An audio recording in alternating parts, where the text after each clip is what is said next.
The day my father was buried, I realized I wasn't the only thing my wife had already let go of. My name is Ethan Carter. I'm 42 years old, born and raised in Texas, and until that cold gray morning, I believed grief was the heaviest thing a man could carry. I was wrong. The cemetery sat on a stretch of rolling land just outside Fort Worth, where the wind never seemed to stop moving. The sky hung low, heavy with clouds, turning everything shades of silver and charcoal. Rows of folding chairs lined the grass. Black umbrellas dotted the hillside. People spoke in hushed voices, the kind reserved for funerals and hospital hallways. My father, William Carter, had been gone for 6 days. 6 days since the phone call. 6 days since I stood in a sterile hospital room listening to machines that had already stopped serving a purpose. 6 days since the strongest man I'd ever known took his final breath. Some people inherit money. Some inherit businesses. What my father left me was simpler. He taught me to keep my word. He taught me that a man's character matters more than the balance in his bank account. And standing there beside his casket, I thought those lessons would be enough to get me through anything. I thought wrong. Rebecca stood beside me wearing a black coat and dark sunglasses. From a distance, she looked like the picture of a grieving wife. Supportive, loyal, present. But grief has a strange way of sharpening your vision. It makes you notice things you would normally ignore. Small things, tiny details. The way her attention drifted during conversations. The way she checked her phone when she thought nobody was looking. The way her hand never once reached for mine. We'd been married 14 years. Long enough to recognize each other's breathing patterns in the dark. Long enough to know when something felt off. Yet over the past year, an invisible distance had grown between us. Nothing dramatic. No screaming matches. No shattered dishes. Just silence. More silence than a marriage should ever contain. I kept telling myself it was stress. Life. Work. The normal wear and tear that comes with getting older. That's what men do. We explain away the cracks. Because we're afraid of what might be hiding underneath them. The minister continued speaking, his voice carried away by the wind. Family members dabbed their eyes. Friends shifted uncomfortably in their seats. Somewhere behind me, someone cleared their throat. But my attention drifted toward a figure standing 20 feet away. Jason Brooks. My best friend. We'd known each other since high school. 25 years of fishing trips, football games, road trips, and late-night conversations about life. He'd been the best man at my wedding. I'd helped him move apartments 3 separate times. He was family in everything except blood. And yet something about the way he stood there bothered me. It wasn't anything obvious. Not at first. It was the way his eyes kept finding Rebecca. The way her gaze occasionally drifted toward him. The way they seemed connected by some silent conversation happening beneath the surface. I told myself I was imagining things. Grief can do that. It can make ordinary moments feel suspicious. It can turn shadows into monsters. So I looked away and focused on my father's casket instead. Polished mahogany reflected the gray sky overhead. I remembered being 8 years old and sitting beside my father in his pickup truck. The smell of coffee. The sound of country music playing softly through old speakers. The way he'd tell stories that always seemed simple until years later when I finally understood what he was trying to teach me. One lesson came back with unusual clarity. He'd said, "Son, when people show you who they are, don't argue with it. Just pay attention." At the time, I thought he was talking about business. Standing there at his funeral, I wondered if he'd been talking about something much bigger. The service ended. People formed small groups across the cemetery. Handshakes. Condolences. Quiet conversations about memories and family. I thanked people for coming. Smiled when expected. Nodded when necessary. That's another thing men learn. How to function while breaking inside. Then it happened. A moment so small most people would never have noticed it. Rebecca stepped away from a conversation with my aunt. Jason moved closer. Not enough to draw attention. Just enough. Their eyes met. A look passed between them. Quick. Silent. Familiar. It lasted maybe 2 seconds. Then both looked away. Nobody else seemed to notice. But I did. Something cold settled in my chest. Not anger. Not jealousy. Something deeper. Instinct. The kind that whispers before your mind catches up. The kind that tells you a storm is coming long before the first drop of rain hits the ground. I stood there watching the last guests leave the cemetery while the wind tugged at my jacket. My father's grave rested beneath fresh earth. Rebecca stood near the parking lot. Jason was only a few yards away. And for the first time in 14 years of marriage, I felt like a stranger standing outside my own life, looking in through a window. I didn't know it yet, but the hardest part of losing my father wasn't burying him. The hardest part was discovering what else was about to be buried with him. The house felt different after the funeral. Not louder, not quieter, just emptier. Grief has a way of changing the air inside a place. Every room carried reminders of people who were no longer there. My father had never lived with us, but somehow his absence still filled every corner. The following 3 days passed in a blur of paperwork, phone calls, and obligations. Probate forms, insurance documents, thank you messages to relatives who had traveled across Texas to attend the service. Every morning, I woke up exhausted. Every night, I fell asleep feeling even more tired. Rebecca moved through the house like a guest checking into a hotel she never planned to visit again. She was polite, respectful, distant. Looking back, that distance should have warned me. But when a man loses his father, he does not always notice what else he is losing. On the 4th evening after the funeral, rain tapped softly against the kitchen windows. I stood at the counter making coffee even though it was nearly 9 o'clock.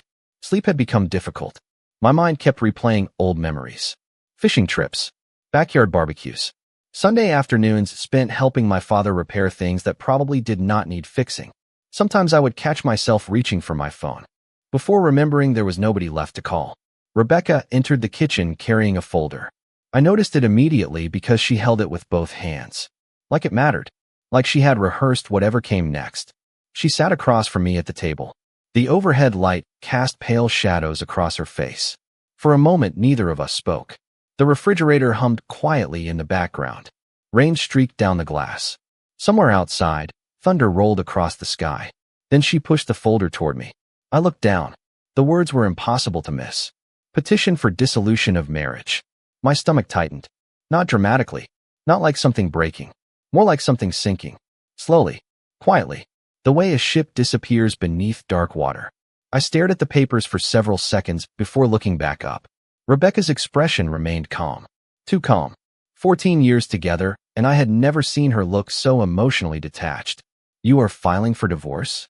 I asked. My voice sounded strange even to me. She nodded once. Yes.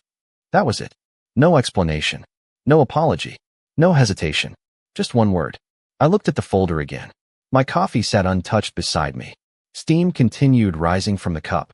I remember focusing on that steam because it was easier than processing reality. Why? I finally asked. She exhaled slowly. Not with sadness. With impatience. Like someone explaining something obvious. Because I cannot do this anymore, Ethan. I waited. She continued. I have spent years hoping things would change. Hoping you would become someone different. Those words landed harder than she probably realized. Become someone different. I thought about the mortgage payments. The overtime shifts. The anniversaries I never forgot. The weekends spent helping her family. The thousands of ordinary sacrifices that make up a marriage. Apparently none of them counted anymore. Different how? I asked. Rebecca folded her hands together. You are a good man. But being a good man is not enough. The room felt colder. Rain continued falling outside. I noticed a crack in the paint near the dining room doorway. Funny what the brain focuses on when life begins coming apart. So that is it? I asked. 14 years. She looked away before answering. I do not want to spend the rest of my life waiting for something that is never going to happen. There was a time when those words would have started an argument. I would have fought for us, demanded explanations, begged for honesty. But something inside me had already grown tired. Maybe grief had drained whatever energy remained. Maybe I simply recognized a decision that had been made long before this conversation. So I nodded. That seemed to surprise her. She expected resistance. She expected emotion. Instead, I sat quietly staring at divorce papers while rain traced paths down the windows. You are taking this well, she said cautiously. I almost laughed. Not because anything was funny. Because people misunderstand composure. They think calm means pain does not exist. The truth is often the opposite. Sometimes the deepest wounds arrive too suddenly for immediate reaction. My father died 6 days ago, I said. I'm not sure I have enough energy left for anything else. Silence settled between us. Heavy. Uncomfortable. Final. Then her phone lit up on the table. Just for a second. Long enough for me to see a name appear across the screen before she flipped it over. Jason. The same cold feeling I experienced at the cemetery returned instantly. Not anger. Not certainty. Just instinct. Rebecca noticed my eyes drift toward the phone. For the first time that evening, she looked nervous. Only for a moment. Then it disappeared. But I saw it. And that tiny flicker told me more than any explanation ever could. Outside, thunder echoed across the Texas sky. Inside, my marriage quietly reached its end. And deep down, a question I was not ready to ask had already begun forming in the darkness. The divorce papers remained on the kitchen table for 3 days before I signed them. Not because I wanted to fight. Not because I thought I could change her mind. I simply needed time for reality to catch up with what had already happened. During the day, I handled phone calls and paperwork related to my father's estate. At night, I sat alone on the back porch listening to the sounds of distant traffic and wondering how a life could unravel so quietly. Rebecca moved into the guest bedroom the very next morning. No tears. No arguments. No attempts to explain anything further. It was as if she had already left months ago, and her body was only now catching up. Looking back, maybe that was exactly what happened. 2 weeks later, she moved into an apartment across town. The house felt enormous after that. Empty coffee mugs stayed where I left them. The television remained off for days at a time. Some evenings I found myself listening for sounds that never came. A closing door. Footsteps in the hallway. The ordinary noises that become invisible until they disappear. One Friday afternoon, I stopped at Miller's Grill, a small family-owned restaurant where I had been eating lunch since my 20s. The smell of burgers and fresh coffee filled the air. Country music played softly from speakers mounted near the ceiling. It was the kind of place where people knew your name and remembered your usual order.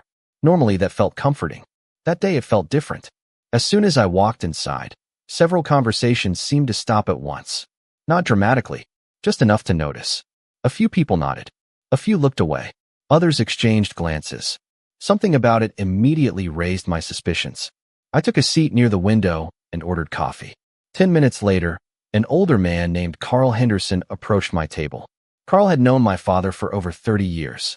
He shifted awkwardly before sitting down across from me. "How are you holding up, son?" he asked. "About as well as can be expected," I replied. He nodded slowly. Then his expression changed. The kind of look people get when they are deciding whether to tell you something unpleasant. "There is something I think you should know." My stomach tightened. "What is it?" Carl stared into his coffee cup for several seconds. "People have been talking." I almost laughed. Small Texas towns survive on talking. "About the divorce?" I asked. He looked up. "About Rebecca and Jason." The restaurant suddenly felt quieter. "What about them?" Carl sighed heavily. "Most folks thought you already knew." Those words hit harder than anything Rebecca had said. "Most folks thought you already knew." I sat there without speaking. Carl continued carefully. "They have been spending a lot of time together. For a while now." I stared through the restaurant window at cars passing outside. Sunlight reflected off windshields. Life continued moving exactly as it always had. Yet somehow everything felt different. "How long is a while?" I finally asked. Carl hesitated. That hesitation told me more than his answer. "Months, Ethan. Maybe longer." I thanked him for his honesty. Finished my coffee. Paid the bill.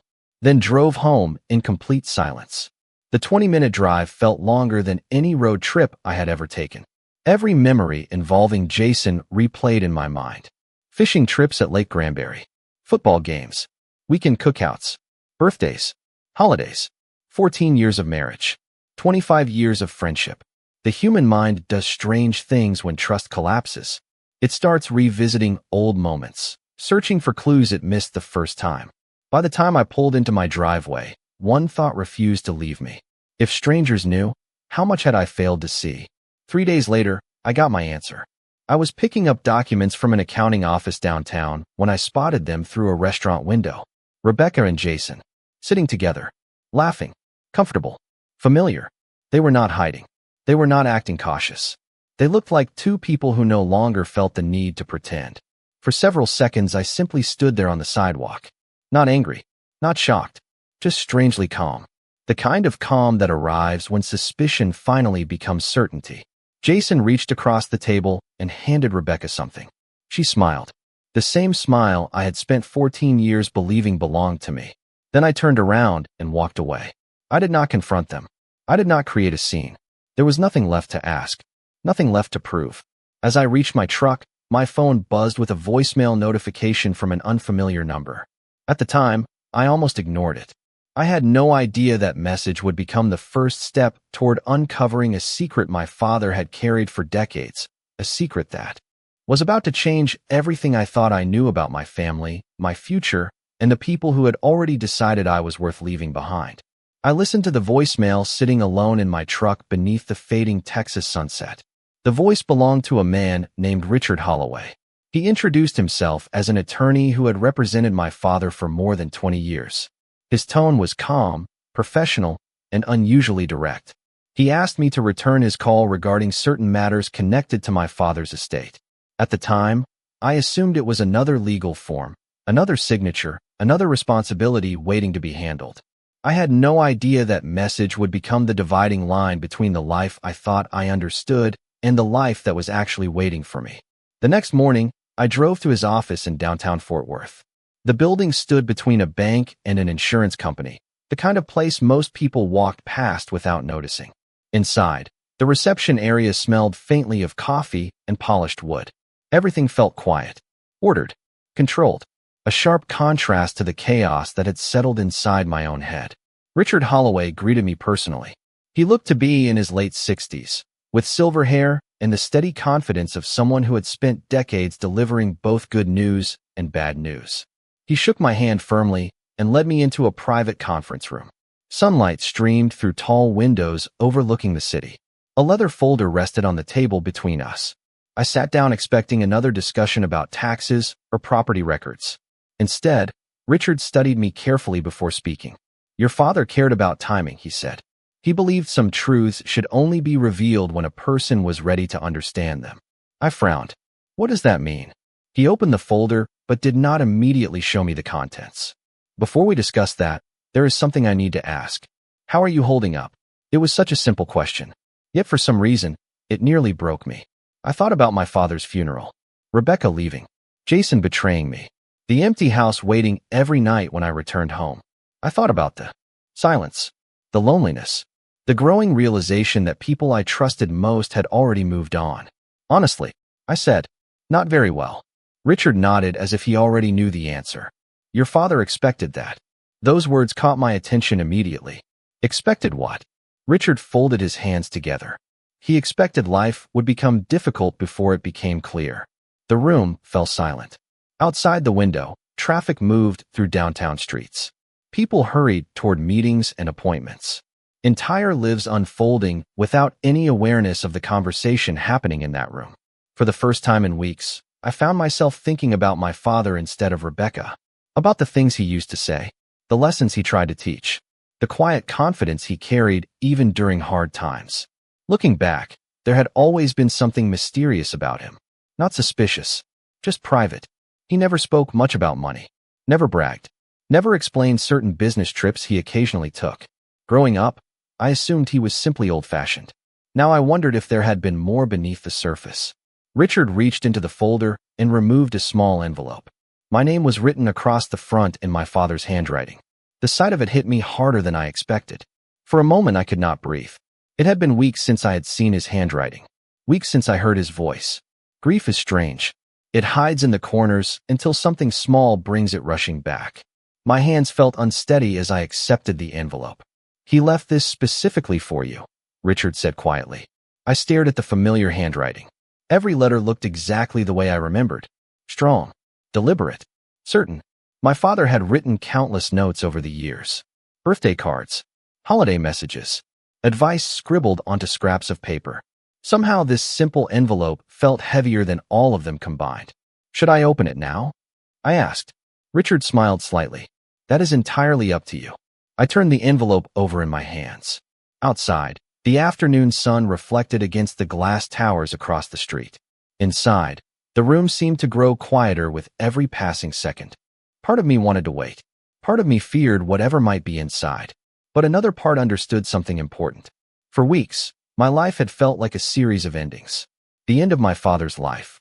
The end of my marriage. The end of a friendship I once believed would last forever. Sitting there with that envelope in my hands, I sensed something else beginning. I did not know what it was yet.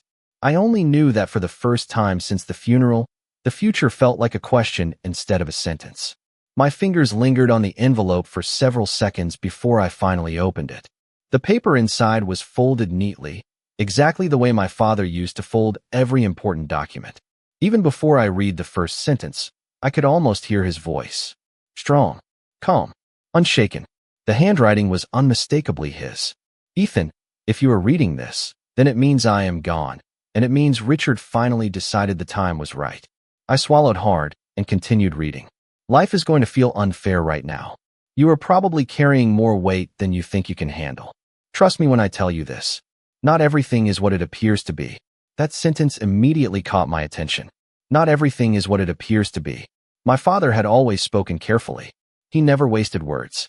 Every sentence had purpose. Every lesson had meaning hidden beneath the surface. I continued reading. There are things I chose not to tell you while I was alive. Not because I did not trust you. Because I wanted you to build your own character before inheriting the truth. The room seemed smaller suddenly. Richard sat quietly across from me, giving me space to read. I looked down at the next paragraph. For most of your life, you believed I was an ordinary businessman. I allowed that belief because money changes people. It changes how they treat you. It changes how they see themselves.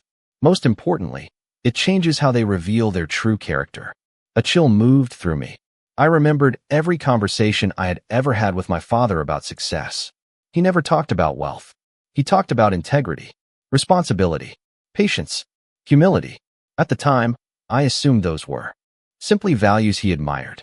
Now I wondered if they had been warnings. The letter continued. Inside the safety deposit box listed in the attached documents, you will find records that explain everything. Ownership agreements, trust documents, corporate filings. Richard will guide you through them. I trust him completely. I lowered the letter and looked at the attorney. He gave a small nod. Your father prepared this years ago, he said. Long before he became ill. My pulse quickened. Prepared what exactly? Richard opened a second folder resting beside him. Unlike the first one, this folder was thick. Very thick. Dozens of pages organized with tabs and legal markers. He slowly turned it toward me. The first document displayed the name Carter Strategic Holdings. I frowned. The name meant nothing to me. What is this? I asked. Richard folded his hands. Your father was the majority owner. I stared at him. Owner of what? He paused. Several investment companies. Multiple commercial properties. Energy assets. Transportation interests. Private equity holdings. I blinked. None of it made sense. My father had lived in the same modest home for 20 years. He drove a pickup truck that was nearly a decade old. He wore work boots until they completely wore out. Nothing about his lifestyle suggested what Richard was describing. There has to be some mistake, I said quietly. Richard shook his head. There is no mistake. He slid another document across the table. Then another. Then another. Balance sheets. Ownership records. Financial summaries. The numbers grew larger with every page. At first, I thought I was misunderstanding them. Then I thought perhaps they were combined company values. Eventually, I realized the truth was much bigger. My father had spent decades building something enormous completely outside public attention. My mouth felt dry. How much? I asked. Richard looked directly into my eyes. As of the latest valuation, approximately $500 million. The words hung in the air.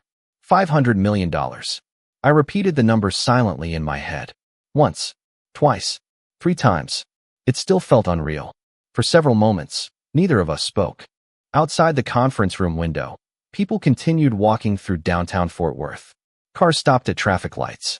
Office workers crossed intersections carrying coffee cups and briefcases. The world remained exactly the same. Yet mine had completely changed. I thought about the previous month. My father's funeral. Rebecca filing for divorce.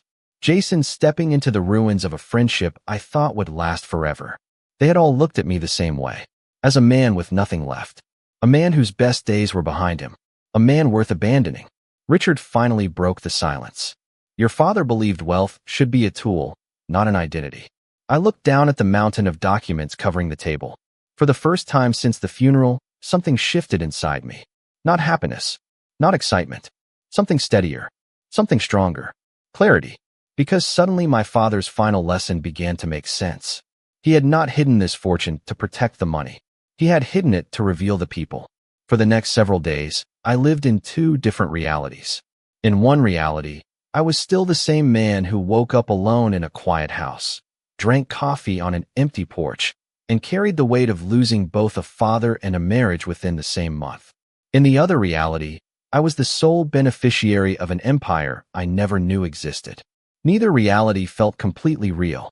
Richard arranged a series of meetings with accountants, financial advisors, and executives who had worked with my father for years.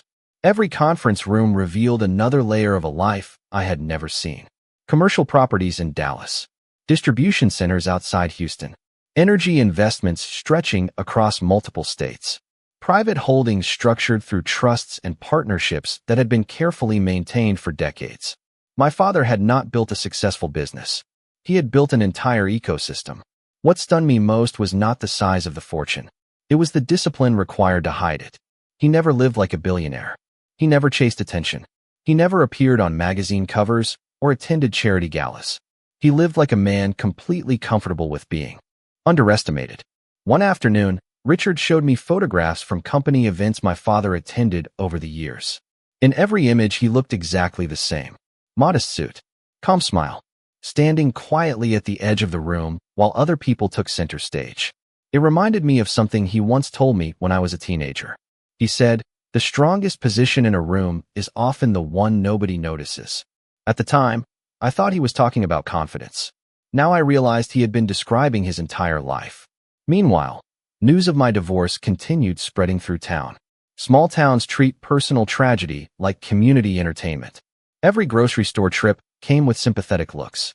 Every restaurant visit included awkward conversations. People assumed they knew my story. Most believed Rebecca had simply moved on to someone more successful. Others assumed I had failed somehow. Nobody knew the truth. And for the first time, neither did I care. One evening, I stopped by a local hardware store to pick up supplies for a fence repair. As I walked through the parking lot, I spotted Jason's truck. Instinctively, I slowed. Through the storefront window, I could see him standing beside Rebecca near the checkout counter. They looked comfortable together, relaxed, public. There was no attempt to hide the relationship anymore. The sight should have hurt. Strangely, it did not. Instead, I felt something unexpected. Distance. As if I were watching characters from a chapter of my life that had already ended. Rebecca laughed at something Jason said. He placed a hand on her shoulder. For a brief moment, I remembered the cemetery. The silent glance they shared beside my father's grave. Back then, I still wanted answers. Now I no longer needed them. Their choices had already explained everything. I turned away and continued toward my truck. My phone rang before I reached the driver's door. "Richard, how are you adjusting?" he asked. I looked across the parking lot toward the fading Texas sunset. "Honestly, I still feel like I am waiting to wake up." He chuckled softly. "That feeling lasts longer than people expect." We spoke for several minutes about upcoming meetings and legal transitions. Before ending the call, he paused. "Your father included one additional instruction." I frowned. "What instruction?" He specifically requested that no public announcements be made for at least 90 days. I leaned against the truck. "Why?" Richard's answer came immediately. He wanted you to see who people really were before they knew who you had become. The line went quiet. Standing there beneath a sky painted orange and gold, I suddenly understood the final stage of my father's plan. The inheritance was never meant to change my identity. It was meant to expose everyone else's. And as I watched Jason's truck pull out of the parking lot with Rebecca sitting beside him, completely unaware of the truth that now existed just beyond their reach, I decided I would honor my father's request exactly as he intended. I would tell no one. Not yet. The 90 days passed slower than I expected. Not because I was impatient to reveal anything. Because silence changes the way you see people. Once you stop explaining yourself, defending yourself, or trying to control what others believe, you start noticing things that were always there. I continued living in the same house. I drove the same truck. I wore the same boots. Most mornings began before sunrise with a cup of coffee on the porch while the Texas sky slowly brightened above the fields beyond my property. To everyone around me, I was still Ethan Carter, the recently divorced son of a man most people considered moderately successful. Nobody suspected anything different. And that was exactly how I wanted it. During that time, Richard introduced me to more of the people who had worked alongside my father. senior executives, financial managers, attorneys. What surprised me most was how little any of them cared about wealth itself. They spoke about responsibility, stewardship, long-term thinking. My father had carefully chosen people who viewed success the same way he did. The more I learned about what he built, the more I understood the man behind it. He had spent decades constructing something that would outlive him. Not for attention, not for status, for family, for legacy, for future generations he would never meet. Meanwhile, life in town continued exactly as before. Rumors moved faster than facts. Every few weeks, someone would casually mention Rebecca and Jason. Apparently, they had become inseparable. They attended community events together, ate dinner at restaurants where everyone could see them, traveled on weekends. Some people acted uncomfortable discussing it around me. Others assumed enough time had passed that I no longer cared. The truth was complicated. I no longer felt the sharp pain that followed the divorce. What remained was something quieter. Disappointment. Not because they chose each other, because they chose deception first. One Saturday afternoon, I attended a charity fundraiser my father had supported for years. The event was held at a country club outside Fort Worth. Nothing extravagant. Local business owners, community leaders, families raising money for scholarships. I almost skipped it. Then I remembered how much the cause mattered to my father. So I went. The ballroom buzzed with conversation and soft music. Servers moved between tables carrying trays of appetizers. Sunlight streamed through enormous windows overlooking the golf course. I spent most of the evening speaking with people who had known my father, sharing stories, listening to memories. For the first time in months, I found myself genuinely smiling. Then I saw them. Rebecca and Jason entered together. She wore a navy dress. He wore a tailored suit. They looked confident, comfortable, like two people fully convinced they had chosen the winning side of life. Neither noticed me at first. I watched from across the room as they greeted guests and accepted compliments. There was something almost surreal about it. A few months earlier, seeing them together would have ruined my entire evening. Now I simply observed. Eventually Rebecca spotted me.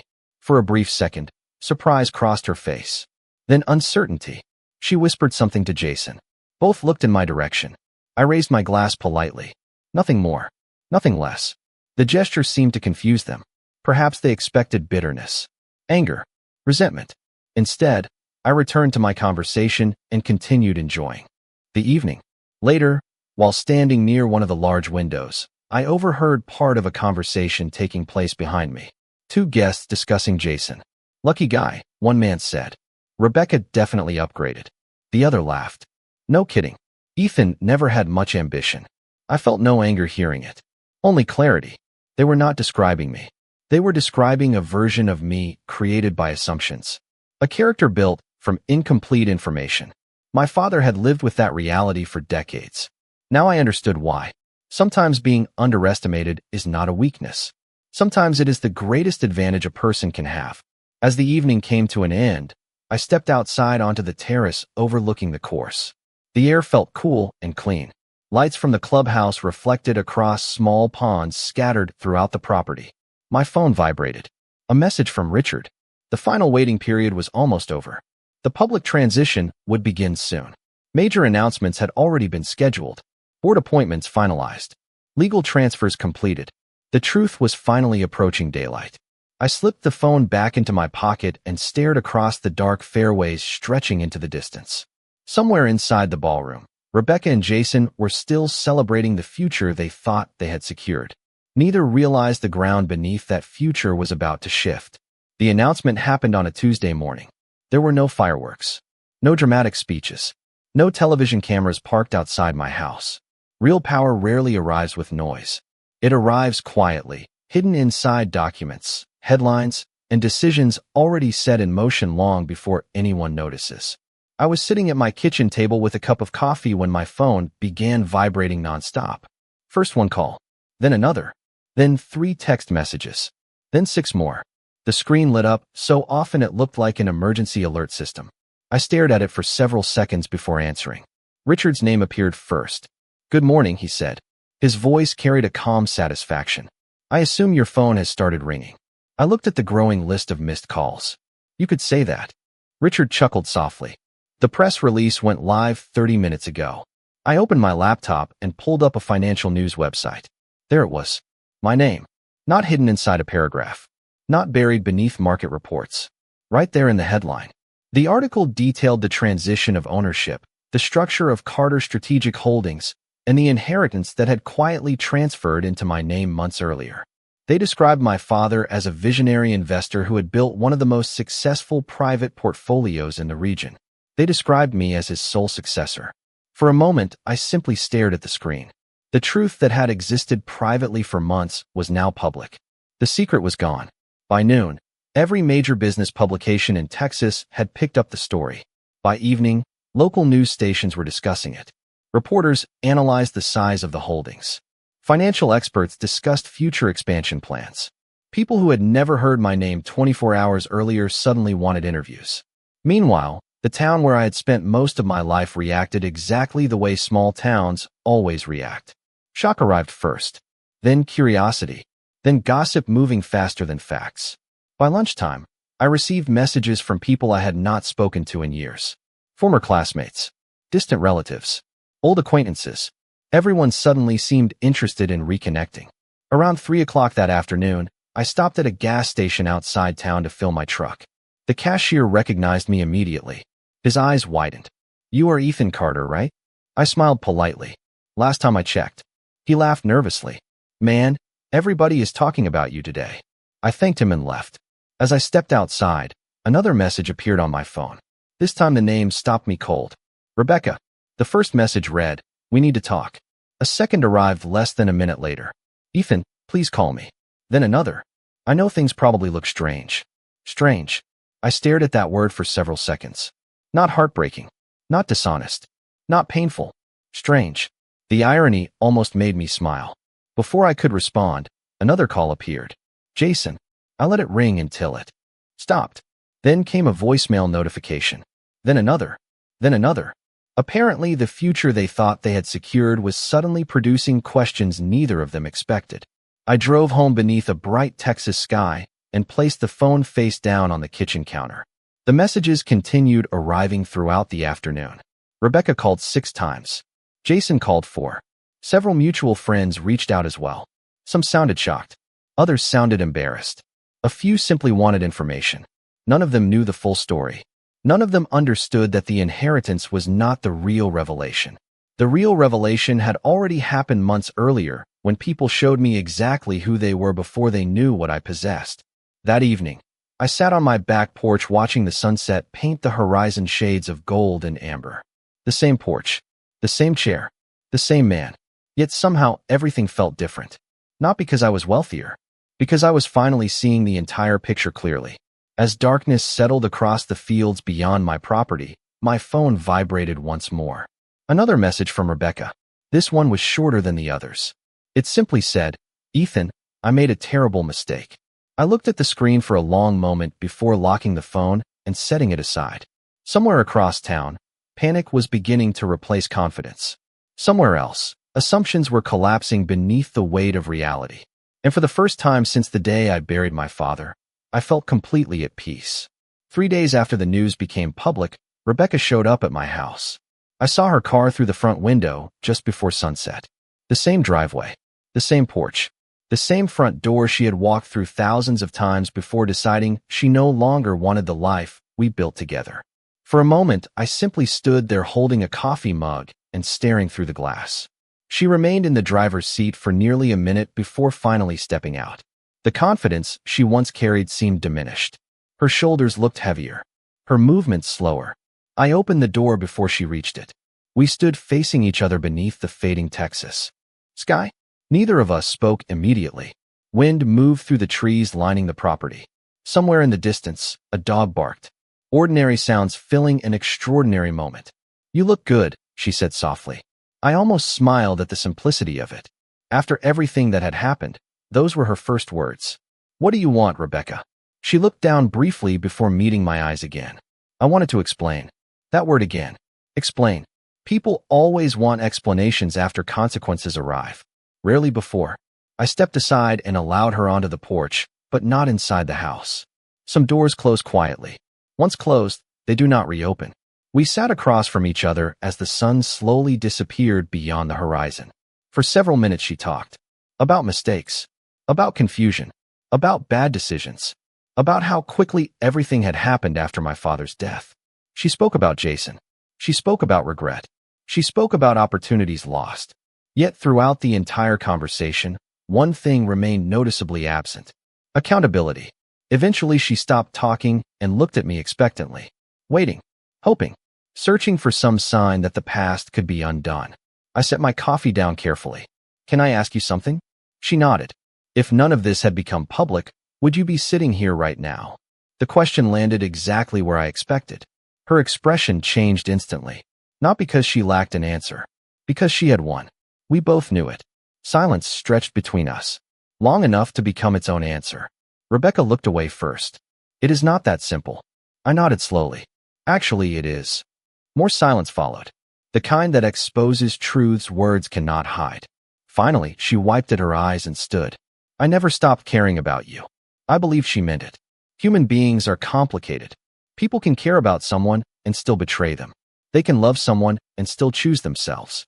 Understanding that reality had been one of the hardest lessons of my life. "Maybe," I said quietly, "but caring about someone is not the same as standing beside them when life gets difficult." She looked like she wanted to argue. Instead, she simply nodded. A few moments later, she walked back to her car and drove away. I never saw her again. Jason called twice more during the following week. I never answered. There was nothing left to discuss. Friendship depends on trust. Once trust disappears, the structure collapses no matter how many memories remain standing inside it. As months passed, life settled into a new rhythm. The business responsibilities grew larger. New opportunities appeared. New relationships formed. Not romantic relationships. Human relationships. Partnerships. Friendships. Connections built on honesty instead of assumptions. The strangest part was realizing how little the money itself mattered. The fortune changed my circumstances, but it did not change the lesson. The lesson had arrived long before the inheritance. It arrived in a cemetery. It arrived in divorce papers. It arrived through betrayal and disappointment and silence. My father understood something I spent years learning. Wealth reveals character far more often than it creates it. One autumn afternoon, nearly a year after his funeral, I visited his grave alone. The Texas air felt cool. Golden leaves drifted across the grass. I stood quietly for several minutes looking at the headstone, thinking about everything that had happened since the day we buried him. "You knew," I said aloud. A small smile crossed my face. Somehow I suspected he did. He knew people would reveal themselves. He knew pain would teach lessons success never could. Most importantly, he knew the greatest inheritance he could leave was not measured in dollars. It was perspective. As I turned and walked back toward my truck, sunlight broke through the clouds overhead. For the first time in a very long time, the future felt wide open. The day my father died, I thought I had lost everything that mattered. What I eventually discovered was far more valuable. I did not lose my future. I lost the people who never truly belonged in it.